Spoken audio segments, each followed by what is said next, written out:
নমস্কার। আজ থাকছে রাজশেখর বসুর লেখা গল্প দক্ষিণ রায়। চাটুর্যমশাই বলিলেন, বাঘের কথা যদি বলো তো রুদ্রপ্রয়াগের বাঘ। সুন্দরবন থেকে সেখানে গ্রীষ্মকালে হাওয়া বদলাতে যায়, কিন্তু এমনই স্থান মাহাত্ম্য যে কাউকে কিছু বলে না। সব তীর্থযাত্রী কিনা, কেবল সাহেব ধরে ধরে খায়। বিনোদ উকিল বলিলেন, খাসা বাঘ তো, এখানে গোটা কত কানা যায় না, চটপট স্বরাজ হয়ে যেত। স্বদেশী বোমা, চরকা, কাউন্সিল ভাঙা কিছুই দরকার হতো না। সন্ধেবেলা বংশলোচনবাবুর বৈঠকখানায় গল্প চলিতেছিল। তিনি নিবিষ্ট হইয়া একটি ইংরেজি বই পড়িতেছেন, হাউ টু বি হ্যাপি দো ম্যারিড। তার শালা নগেন এবং ভাগ্নে উদয় এরাও আছে। চাটুর্যে হুঁকায় 1 মিনিট ব্যাপী একটি টান মারিয়ে বলিলেন, তুমি কি মনে করো সে চেষ্টা হয়নি? হয়েছিল নাকি? কই, রাউলার রিপোর্টে তো সে কথা কিছু লেখেনি। ভারী এক রিপোর্ট পড়েছ? আরে গভর্নমেন্ট কি সব জানতা? দেয়ার আর মোর থিংস। কি বলে গিয়ে, ব্যাপারটা কি হয়েছিল খুলেই বলুন না। চাটুর্যে ক্ষণকাল গম্ভীর থাকিয়া বলিলেন, নগেন বলিল, বলুন না চাটুর্য মশাই। চাটুর্যে উঠিয়া দরজা ও জানালায় উঁকি মারিয়া দেখিলেন, তারপর যথাস্থানে আসিয়া পুনরায় বলিলেন, দেখছিলেন কি? দেখছিলাম হরেন ঘোষালটা আবার হঠাৎ এসে না পড়ে। পুলিশের গোয়েন্দা, আগে থেকে সাবধান হওয়া ভালো। বংশলোচন বই রাখিয়া কহিলেন, ওসব ব্যাপার নাই বা আলোচনা করলেন, হাকিমের বাড়িও সব গল্প না হয় ভালো। চাটুর্যে বলিলেন, ঠিক কথা, আর ব্যাপারটাও বড় অলৌকিক, শুনলে গায়ে কাঁটা দেয় না। যাক ও কথা। তারপর উদয়, তোর বউ বাপের বাড়ি থেকে ফিরছে কবে?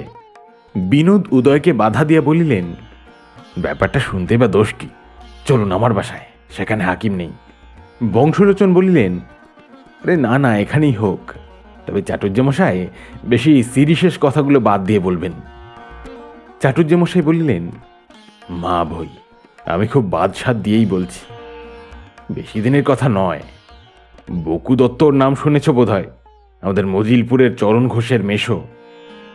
বকুলাল দত্ত কপালিটোলায় যার মস্ত বাড়ি ইমপ্রুভমেন্ট ট্রাস্ট ভাঙছে, তিনি তো মারা গেছেন শুনেছি। কাউন্সিলে ঢুকতে পারেননি বলে মনের দুঃখে। ছাই শুনেছ, বকুবাবু আছেন, তবে এখন চেনা দুষ্কর। 1 আনা খরচ করলেই দেখে আসতে পারো, কেবল রবিবার বিকেলে 1 টাকা। কিরকম? বুদ্ধির জোরে বেচারা সব নষ্ট করলে। অমন মান, অমন ঐশ্বর্য, বাবার কৃপা হয়েছিল, কিন্তু শেষটায় বকুর মতিচ্ছন্ন হল। কোন বাবা? বাবা দক্ষিণ রায়। আমার পিস শ্বশুরের নাম দক্ষিণমোহন রায়। উদো, তুই হাসালি হাসালি। পিস শ্বশুর নয় রে উদো, দেবতা, কাঁচা খেকো দেবতা, বাঘের দেবতা। চাটুর্যে হাত জোর করিয়া 3 বার কপালে ঠেকাইলেন, তারপর সুর করিয়া কহিতে লাগিলেন, নমামি দক্ষিণ রায় সদরবনে বাস, হোগলা উলুর ঝোপে থাকেন 12 মাস। দক্ষিণেতে কাকদ্বীপ শাহাবাজপুর, উত্তরেতে ভাগীরথী বহে যত দূর। পশ্চিমে ঘাটাল, পূর্বে বাকলা পরগনা, এই সীমানার মাঝে প্রভু দেন হানা। গোবা ঘাসার দুলচিতে লক্কর হুরার, গেছো বাঘ কেলে বাঘ বেলে বাঘার। ডোরা কাটা ফোঁটা কাটা বাঘ নানা জাতি, 363 ঘর প্রভুর যে জ্ঞাতি। প্রতি অমাবস্যা হয় প্রভুর পুণ্যাহ, যত প্রজা ভেট দেয় মহিষ বরাহ। ধুমধাম নৃত্যগীত হয় সারা নিশি, গাঁক গা খাঁক ডাকে কাঁপে 10 দিশি। কলাবত 6 বাঘ 36 বাঘিনী, ভাজেন 63 তালে হালুম্ব রাগিনী। ডেলা ডেলা পেলা দেন শ্রী দক্ষিণ রায়, হর্ষিত হওয়া সবে কামরিয়া খায়। প্রভুর সেবায় হয় জীব হিংসা নিত্য, পহরে পহরে তার জ্বলে ওঠে পিত্ত। বড় বড় জন্তু প্রভু খান অতি জলদি, হিংসার কারণে তার বর্ণ হইল হলদি। ছাগল শুয়ার গরু হিন্দু মুসলমান, প্রভুর উদরে যায়া সকলে সমান। পরম পণ্ডিত তেহ ভেদ জ্ঞান নাই, সকল জীবের প্রতি প্রভুর যে খাই। দোহাই দক্ষিণ রায় এই করো বাপা, অন্তিমে না পাই যেন চরণের থাপা। বিনোদ বলিলেন, ও পাঁচালি কোত্থেকে পেলেন? রায়মঙ্গল। আমার একটা পুঁথি আছে, 300 বছরের পুরনো। সেটা নেবার জন্য চিমেশ মিত্তির ঝুলোঝুলি। ছোকরা তার উপর প্রবন্ধ লিখে ইউনিভার্সিটি থেকে ডাক্তার উপাধি পেতে চায়। 150 অবধি দিতে চেয়েছিল, আমি রাজি হইনি। প্রবন্ধ লিখতে হয় আমিই লিখব, নারী জ্ঞান আছে, ডাক্তার হতে পারলে বুড়ো বয়সের একটা সম্বল হবে। যাক, তারপর বকুলাল বাবুর কথা বলছিলাম। 15 বছর পূর্বে তার অবস্থা ভালো ছিল না। পরিবার দেশে থাকতো, তিনি কলকাতা একটা মেসে থেকে রামজাদু অ্যাটর্নির অফিসে 80 টাকা মাইনের চাকরি করতেন। রামজাদুবাবু তার ক্লাস ফ্রেন্ড, সেই সূত্রে চাকরি। এখন বকুবাবুর একটু হাত টানছিল। বিপক্ষের ঘুষ খেয়ে একটা সমন ধরাতে দেরি করিয়ে দেন। রামজাদুবাবু কড়া লোক, ছেলেবেলার বন্ধু বলে রেয়াত করলেন না। ব্যাপার জানতে পেরে বকুলালকে যাচ্ছে তাই অপমান করলেন। বকুবাবু তেরিয়া হয়ে চাকরিতে ইস্তফা দিয়ে বাসায় চলে এলেন। মন খারাপ, মেসের বামুনকে বললেন রাত্রে কিছু খাবেন না। তারপর হেদোর ধারে গেলেন মাথা ঠান্ডা করতে। রাগের মাথায় চাকরি ছাড়লেন, কিন্তু সংসার চলে কিসে? পুঁজি তো সামান্য। রামজাদুর উপর প্রচণ্ড আক্রোশ হলো। আরে উকিল বাড়ি অমন একটু আধটু উপরি অনেকে নিয়ে থাকে, তা বলে কি পুরনো বন্ধুকে অপমান করতে হয়? আচ্ছা, এর শোধ একদিন বকুলাল নেবেনি। রাত 9টায় মেসে ফিরে এলেন। মেস খাঁ খাঁ। সেদিন শনিবার, সব মেম্বার থিয়েটার দেখতে গেছে। বকুলাল নিঃশব্দে বাসায় ঢুকে দেখতে পেলেন রান্নাঘরের ভেতর। নগেন বলিল, দক্ষিণ রায়? চাটুর্যে বলিলেন, রান্নাঘরের ভেতর মেসের ঝি, বকুবাবুর পশমি আসনে, যেটা তার গিন্নি বুনে দিয়েছিলেন। তাইতে বসে তাঁরই থালায় লুচি খাচ্ছে। মেসের ঠাকুর তাকে বাতাস করছে। ঝি আধ হাত জিভ কেটে 1.5 হাত ঘোমটা টানলে। অন্যদিন হলে বকুবাবু কুরুক্ষেত্র বাঁধাতেন, কিন্তু আজ দেখেও দেখলেন না। চুপটি করে উপরে গিয়ে বিছানায় শুয়ে পড়লেন। তারপর অগাধ চিন্তা, কি করা যায়, কোত্থেকে টাকা আসবে। তার এক বিধবা পিসি হুগলিতে থাকেন, বিপুল সম্পত্তি। ও আরিস একটিমাত্র ছেলে ভূত। ভূত ছোড়া অতি হতভাগা, অল্প বয়সী অধঃপাতে গেছে, কিন্তু পিসি তাকে নিয়েই ব্যস্ত। অমন উপযুক্ত ভাইপো বকুলালের দিকে ফিরেও তাকান না। বুড়ির কাছে কোনো প্রত্যাশা নেই। বকুলাল ভাবলেন, ভগবানের কি বিচার! লক্ষ্মী ছাড়া ভূত হলো 10 লাখের মালিক, আর তারই মামাতো ভাই বকুর অদ্যভক্ষ ধনুর গুণ। তার ক্লাস ফ্রেন্ড ওই বজ্জাত রামজাদুটা মক্কেল ঠকিয়ে লক্ষ লক্ষ টাকা উপায় করছে, আর তিনি একটি সামান্য চাকরির জন্য লালায়িত।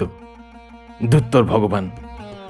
কিন্তু বকুলাল তার এক ভক্ত বন্ধুর কাছে শুনেছিলেন, ভগবানকে যদি এক মনে ভক্তি ভরে ডাকা যায়, তাহলে তিনি ভক্তের মনোবাঞ্ছা পূর্ণ করেন। আচ্ছা, তাই একবার করে দেখলে হয় না? যে কথা সেই কাজ। বকুলাল তরাক করে উঠে পড়লেন, স্টোভ জ্বাললেন, চা করে 3 পেয়ালা খেলেন। আজ তিনি ভর রাত ভগবানকে ডাকবেন। বকুলাল আলো নিভিয়ে বিছানায় হেলান দিয়ে শুয়ে তপস্যা শুরু করলেন। হে ভক্তবৎসল হরি, হে ব্রহ্মা, হে মহাদেব, দয়া করো। সেকালে তোমরা ভক্তের আবদার শুনতে, আজ কেন এই গরিবের প্রতি বিমুখ হবে? হে দুর্গা, কালী, লক্ষ্মী, তোমাদের যে কেউ ইচ্ছে করলে আমার একটা হিল্লে লাগিয়ে দিতে পারো। বর দাও, বর দাও। বেশি নয়, মাত্র 1 লাখ। 1 লাখে কিছুই হবে না। গিন্নি গয়নাগড়ি অর্ধেক সাবার করবেন। বাম যে দুটার কিছু কম হবে তো 10 লাখ আছে। আমার অন্তত 5 লাখ চাই। না না, 10 লাখ। দোহাই দেবতারা, তোমাদের কাছে 1 লাখ যা, 10 লাখ তা। তাতেই বিশ্ব সংসারের কোনো ক্ষতিবৃদ্ধি হবে না। অনেকে তো কোটি কোটি দিয়ে থাকো, আমার না হয় মাত্র 10 লাখ দিলে। লাখ টাকা একটা বাড়ি, 1050 লাগবে ফার্নিচার করতে, তারপর আরও 50,000 যাবে এটা সেটায়। এই ধরো একটা ভালো মোটর কার, একটাই হবে না, গিন্নি সেটা আঁকড়ে ধরে থাকবেন, হরদম থিয়েটার আর গঙ্গা স্নান। আচ্ছা, তার জন্য না হয় একটা ফোর্ড গাড়ি মোতায়েন করে দেওয়া হবে, সেকেন্ড হ্যান্ড ফোর্ড। মেয়ে ছেলের বেশি বার ভালো নয়। আর ওই রামজাদুটা, রাস্কেলকে কেউ যদি বেঁধে নিয়ে আসে তো ফুটপাথের ওপর তার হামদো মুখখানা ঘষি আর দেখি যতক্ষণ না চোখ মুখ হয়ে গিয়ে তেল পানা হয়ে যায়। হে বুদ্ধদেব, যীশুখ্রিস্ট, শ্রীচৈতন্য, আজকের মতন তোমরা আমায় মাফ করো। তোমরা এসব পছন্দ করো না তা জানি, দোহাই বাবা সকল, আজ আমার এই তপস্যায় তোমরা বাগড়া দিও না, এরপর তোমাদের একদিন খুশি করে দেব। হে নারায়ণ, হে দর্পহারী কৃষ্ণ, হে পয়গম্বর, হে ব্রাহ্মের ব্রহ্ম, ইহুদির জেহবা, পার্সি রহুর, দেব দৈত্য যক্ষ রক্ষ শয়তান। হ্যাঁ, রাম রাম, তা শয়তানই বা আপত্তি কি? না হয় শেষটায় নরকে যাব। যাক, অত বাঁচলে চলে না। হে 33 কোটির যে কেউ দয়া করো, দয়া করো। আমি একান্তকরণে ভক্তি ভরে ডাকছি, ধনং দেহি, ধনং দেহি। বিনোদবাবু বলিলেন, আচ্ছা চাটুর্যে মশায়, আপনি বকুবাবুর মনের কথা জানলেন কি করে? চাটুর্যে বলিলেন, সে তো আমরা বুঝবে না, কলিকাল, কিন্তু প্রকৃত ব্রাহ্মণ 2-4টি এখনো আছেন। গরিব বটে, কিন্তু কাশ্যপ গোত্র, পদ্মগর্ভ ঠাকুরের সন্তান। কেদার চাটুর্যের এই বুড়ো হারে ঋষিদের গুঁড়ো বর্তমান। একটু চেষ্টা করলে লোকের হাড়ির খবর জানতে পারি, মনের কথা তো কোন ছাড়। তারপর বকুলাল বাবু ওই রকম এক মনে তপস্যা করতে লাগলেন। তার 2 চোখ বেয়ে ধারা বইতে লাগলো। বাহ্য জ্ঞান নেই, কেবল ধনং দেহি। এমন সময় নিচে থেকে একটি আওয়াজ এলো, টিং টিং। বকুলাল লাফিয়ে উঠে দেশলাই জ্বাললেন। বারান্দায় দাঁড়িয়ে উঠোনে আলো ফেলে দেখলেন। নগেন রোমাঞ্চিত হয়ে আবার বলিয়া ফেলিল, দক্ষিণ রায়। চাটুর্যে মশাই মুখ খিচাইয়া ভ্যাংচাইয়া বলিলেন, দক্ষিণ রায় তোমার মাথা, গল্পটা তুমিই বলো না, আমি আর বকে মরি কেন? উদয় খুশি হইয়া বলিল, নগের মামার ওই মস্ত দোষ, মানুষকে কথা কইতে দেয় না। আমার শালির পাকা দেখার দিন। চাটুর্যে অস্থির হইয়া বলিলেন, আরে গেল যা, একজন থামলেন তো আরেকজন পোঁ ধরলেন। যা, আমি আর বলবো না। বিনোদবাবু বলিলেন, আহা, কেন তোমরা রসভঙ্গ করো? ব্রাহ্মণকে বলতেই দাও না। চাটুর্যে বলিতে লাগিলেন। বকুলবাবু উঠোনে দেখলেন, ব্রহ্মার হাঁস, শিবের ষাঁড়, বিষ্ণুর গরুর কেউই নেই, শুধু এক কোণে একটি লাল বাইসাইকেল ঠেসানো রয়েছে। হেঁকে বললেন, কন হ্যায়? টেলিগ্রাফ পিয়ন সিঁড়ির দরজায় ধাক্কা দিতে গিয়েছিল, এখন সামনে এসে বললে, তার হ্যায়। কিসের তার? বকুবাবুর বুক দুরু দুরু করে উঠল। কই, তিনি তো লটারির টিকিট কেনেননি। তবে কি গিন্নির কি ছেলেপিলের অসুখ? আজ বিকেলেই তো চিঠি পেয়েছেন, সব ভালো। বকুলাল হুড়মুড় করে নেমে এলেন। তারের খবর, ভূত হঠাৎ মারা গেছে, পিসিও এখন তখন, শিগগির চলে এসো। বকুবাবু ইয়া আল্লাহ বলে লাফিয়ে উঠলেন।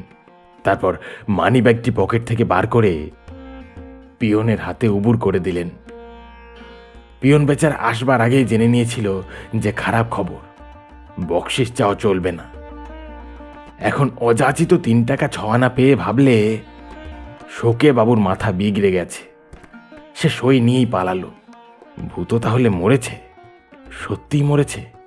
বারে ভূত, বেড়ে ছোকরা, নিশ্চয় মদ খেয়ে লিভার পচিয়েছিল, জাঁকিয়ে শ্রাদ্ধ করতে হবে।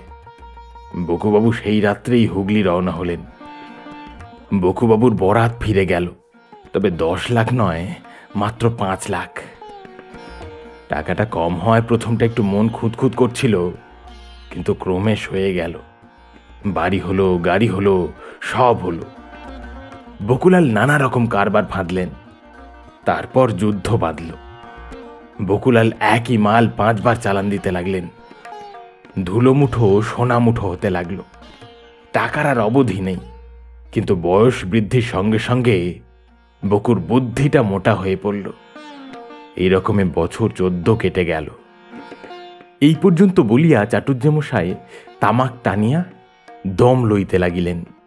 বিনোদবাবু বলিলেন, কই চাটুর্যমশাই, বাঘ কই? চাটুর্য বলিলেন, আসবে আসবে, ব্যস্ত হয়েও না, সময় হলেই আসবে। বকুবাবু যেদিন 55 বৎসরে পড়লেন, সেই রাত্রে বঙ্গমাতা তাকে বললেন, বৎস বকু, বয়স তো ঢের হলো, টাকাও বিস্তর জমিয়েছ, কিন্তু দেশের কাজ কি করলে? বকুলাল জবাব দিলেন, মা, আমি অধম সন্তান, বক্তৃতাতেও আসে না, ম্যালেরিয়ার ভয়ে দেশে যেতে পারি না, খদ্দর আমার সয় না, সুখে শরীর, দেশি মিলের ধুতিতেই পেট কেটে যায়। আর বৌমা দূরে থাক, একটা ভুঁই পটকা ছোঁড়বার সাহসও আমার নেই। কি কর্তব্য তুমিই বাতলে দাও। খাটুনির কাজ আর এ বয়সে পেরে উঠব না। সোজা যদি কিছু থাকে তাই বলে দাও মা। বঙ্গমাতা বললেন, কাউন্সিলে ঢুকে পড়ো। মা তো বলে খালাস, কিন্তু ঢোকা যায় কি করে? বকুলাল মহা ফাঁপড়ে পড়লেন।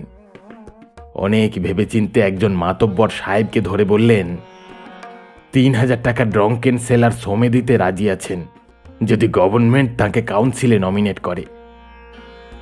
সাহেব বললেন, টাকা তিনি গ্ল্যাডলি নেবেন, কিন্তু প্রতিশ্রুতি দিতে পারবেন না, কারণ গভর্নমেন্ট যার তার কাছে ঘুষ নেয় না। বকুবাবু মুখ চুন করে ফিরে এলেন। তারপর একজন রাজনীতিক চাঁইকে বললেন, আমি ইলেকশনে দাঁড়াতে চাই, আমায় দলে ভর্তি করে নিন, ক্রিড কি আছে দিন, সই করে দিচ্ছি।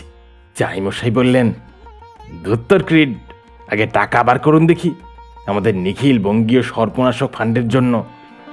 সাপ না মারলে পাড়াগাঁয়ের লোক সাপোর্ট করবে কেন? বকুবাবু বললেন, ছি ছি, দেশের কাজ করব তার জন্য টাকা, ঘুষ আমি দিই না। ফিরে এসে স্থির করলেন, সব ব্যাটা চোর, খরচ যদি করতেই হয় তিনি নিজে বুঝে সুঝে করবেন। কলকাতায় সুবিধে করতে না পেরে বকুবাবু ঠিক করলেন সাউথ সুন্দরবন কনস্টিটিউয়েন্সি থেকে দাঁড়াবেন।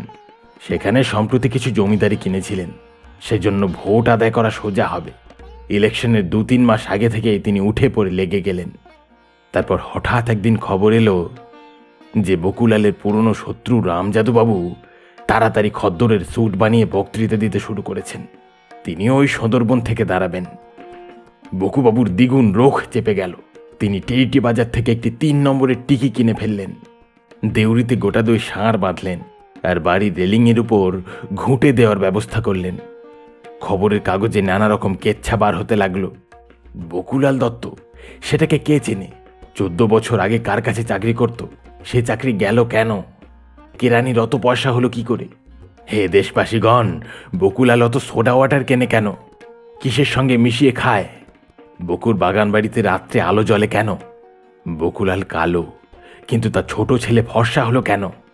সাবধান বকুলাল, তুমি শ্রীযুক্ত রামজাদুর সঙ্গে পাল্লা দিতে যেও না, তাহলে আরো অনেক কথা ফাঁস করে দেব। বকুবাবু পাল্টা জবাব ছাড়তে লাগলেন, কিন্তু তত জুৎসই হলো না, কারণ তার তরফে তেমন জোরালো সাহিত্যিক গুন্ডা ছিল না। বকুবাবু ক্রমে বুঝলেন যে তিনি হটে যাচ্ছেন, ভোটাররা সব বেঁকে দাঁড়াচ্ছে। একদিন তিনি অত্যন্ত বিমর্ষ হয়ে বসে আছেন, এমন সময় তার মনে পড়ল যে 14 বছর আগে দেবতার দয়ায় তার অদৃষ্ট ফিরে যায়। এবারেও কি তা হবে না? বকুলাল ঠিক করলেন, আর একবার তেমনি করে কায় মনোবাক্যে তিনি 33 কোটিকে ডাকবেন। শুধু বঙ্গমাতার উপর নির্ভর করা চলবে না, কারণ তিনি তো আর সত্যিকারের দেবতা নন, বঙ্কিম চাটুর্যের হাতে গড়া। তার কোনো যোগ্যতা নেই, কেবল লোককে খেপিয়ে দিতে পারেন। রাত্রি 10টার সময় বকুবাবু তার আপিস ঘরে ঢুকে দারোয়ানকে বলে দিলেন যে তার অনেক কাজ, কেউ যেন বিরক্ত না করে। এবার আর শোবার ঘরে নয়, কারণ গিন্নি থাকলে তপস্যার বিঘ্ন হতে পারে। বকুলাল ইজি চেয়ারে শুয়ে এই মর্মে একটি প্রার্থনা রুজু করলেন, হে ব্রহ্মা, বিষ্ণু, মহেশ্বর, দুর্গা, কালী ইত্যাদি, পূর্বে তোমরা একবার আমার মান রেখেছিলে, আমিও তোমাদের যথাযোগ্য পুজো দিয়েছি। তারপর নানান ধান্দায় আমি ব্যস্ত, তোমাদের তেমন খোঁজ খবর নিতে পারিনি। কিছু মনে করো না বাবারা, কিন্তু গিন্নি বরাবরই তোমাদের কলাটা মূলোটা জুগিয়ে আসছেন, সোনারূপও কিছু কিছু দিয়েছেন। ওই যে তাঁর রূপোর তাম্রকুণ্ড, কোষাকুষি, ঘণ্টা, পঞ্চপ্রদীপ, শালগ্রামের সোনার সিংহাসন, সে তো আমারই টাকায় আর তোমাদেরই জন্যে। আর আমিও দেখো এখন একটু ফুরসত পেয়েই ধম্মে কম্মে মন দিয়েছি, টিকি রেখেছি, গো সেবা করছি। এখন আমার এই নিবেদন, রামজাদু বেটাকে ঘায়েল করো, ওকে ভোটে হারাবার কোনো আশা দেখছি না।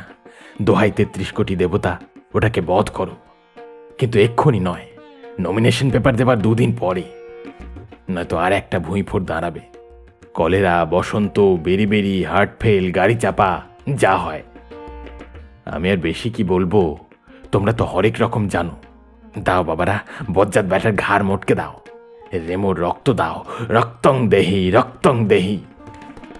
বকুলাল বাবু নিবিষ্ট হয়ে এরকম সাধনা করছেন, এমন সময় সেই ঘরে টুপ করে একটি শব্দ হল। নগেনের ঠোঁট নড়িয়া উঠিল, আস্তে আস্তে বলিল, তো চাটুজ্জে গর্জন করিয়া বলিলেন, চোপড়াও। বকুবাবুর আপিসের কড়িকাঠে একটি টিকটিকি আটকে ছিল, সে যেমনি হাই তুলে আড়মোড়া ভাঙবে অমনি খসে গিয়ে টুপ করে বকুলালের টেবিলে পড়ল। বকুলাল চমকে উঠে দেখলেন টেবিলের উপর একটি টিকটিকি, আর তার নিচেই একখানা পোস্টকার্ড। পোস্টকার্ডটি পূর্বে নজরে পড়েনি, এখন বকুবাবু পড়ে দেখলেন। তাতে লিখেছে, মহাশয়, শুনেছি আপনি ইলেকশনে সুবিধে করে উঠতে পারছেন না। যদি আমার সাহায্য নেন আর উপদেশ মতো চলেন তবে জয় অবশ্যম্ভাবী। কাল সন্ধ্যায় আপনার সঙ্গে দেখা করব। ইতি শ্রী রামগিধর শর্মা। বকুলালবাবু উৎফুল্ল হয়ে বললেন, জয় মা কালী, জয় বাবা তারকনাথ, ব্রহ্মা, বিষ্ণু, পীর, পয়গম্বর। এই পোস্টকার্ডখানি তোমাদেরই লীলা তা আমি বেশ বুঝতে পারছি। কাল তোমাদের ঘটা করে পুজো দেব, নিশ্চিন্ত থাকো। তারপর খুব মনে মনে বললেন, যাতে দেবতারাও টের না পান। বিশ্বাস নেই, আগে কাজ উদ্ধার হোক, তখন দেখা যাবে। সমস্ত রাত, তারপর সমস্ত দিন বকুবাবু ছটফট করে কাটালেন। যথাকালে রামগিধর শর্মা দেখা দিলেন। ছোট্ট মানুষটি, মেটে মেটে রং, ছুঁচলো মুখ, খাড়া খাড়া কান, পরনে পাটকিলে রঙের ধুতি, মেরজায় গায়ের রঙের সঙ্গে বেশ মিশ খেয়ে গেছে। কথা কন কখনো হিন্দি, কখনো বাংলা। বকুলাল খুব খাতির করে বললেন, বৈঠিয়ে, আপনি আর্য সমাজি? রামগিধর বললেন, নহি নহি। বকু জিজ্ঞাসা করলেন, মহাবীর দল, প্যাক্টওয়ালা, কৌশিল তোর, চরখাবাজ? রামগিধর ওসব কিছুই নন, তিনি একজন পলিটিক্যাল পরিব্রাজক। বকুবাবু ভক্তি ভরে পায়ের ধুলো নিলেন। রামগিধর বললেন, বাস হুয়া হুয়া। তারপর কাজের কথা শুরু হলো। রামগিধর জানতে চাইলেন বকুবাবুর রাজনীতিক মতামত কি। তিনি স্বরাজি না অরাজি, না নিমরাজি, না গড়রাজি?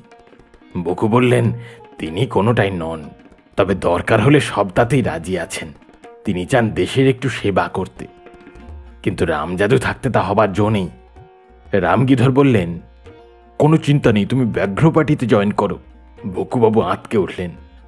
রামগিধর বললেন, আমি অতি গুহ্য কথা প্রকাশ করে বলছি, শোনো।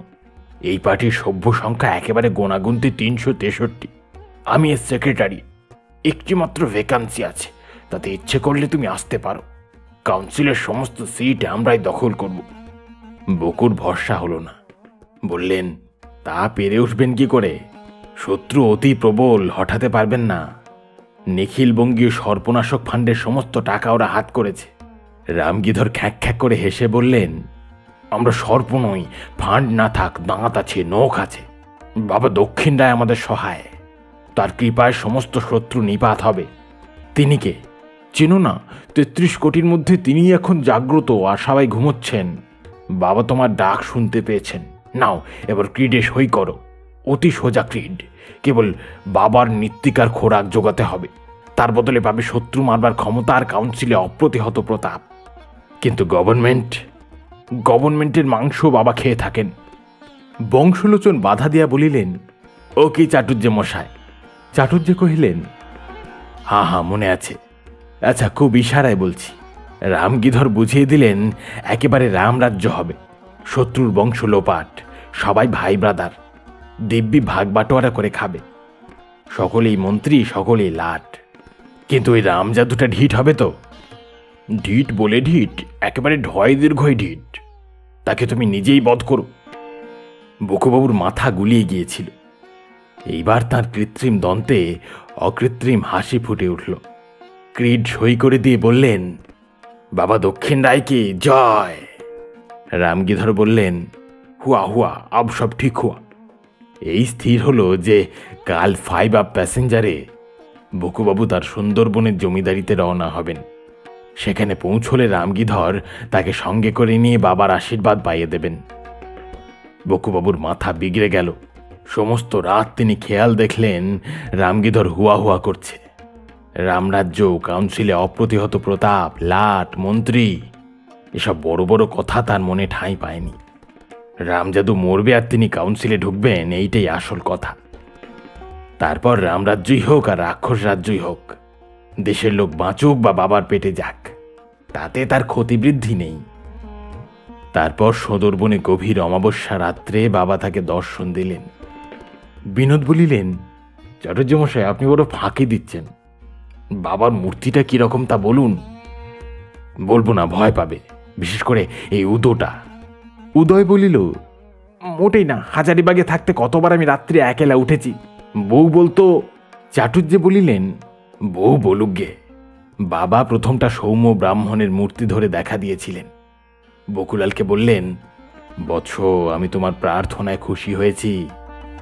এখন বর কি নেবে বলো। বকুবাবু বললেন, বাবা, আগে রামজাদুটাকে মারো, ও আমার চিরকালের শত্রু। বাবা বললেন, দেশের হিত। বকু উত্তর দিলেন, হিতটিত এখন থাক বাবা, আগে রামজাদু। বাবা বললেন, তাই হোক, ক্রিড সই করেছ, এখন তোমায় জাতে তুলে দিই। এতে কহিয়া প্রভু রায় মহাশয় ধরিলেন নিজ রূপ, দেখে লাগে ভয়। পর্বত প্রমাণ দেহ মধ্যে ক্ষীণ কোটি, 2 চক্ষু ঘোরে যেন জ্বলন্ত দেউটি।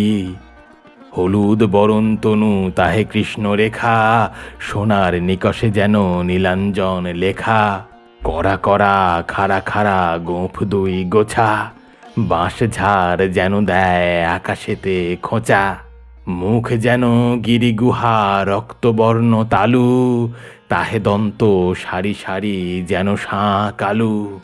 2 চোয়াল বহি পড়ে সাদা সাদা গেঞ্জ, আছাড়ি পাছাড়ি নারে 20 লেঞ্জ।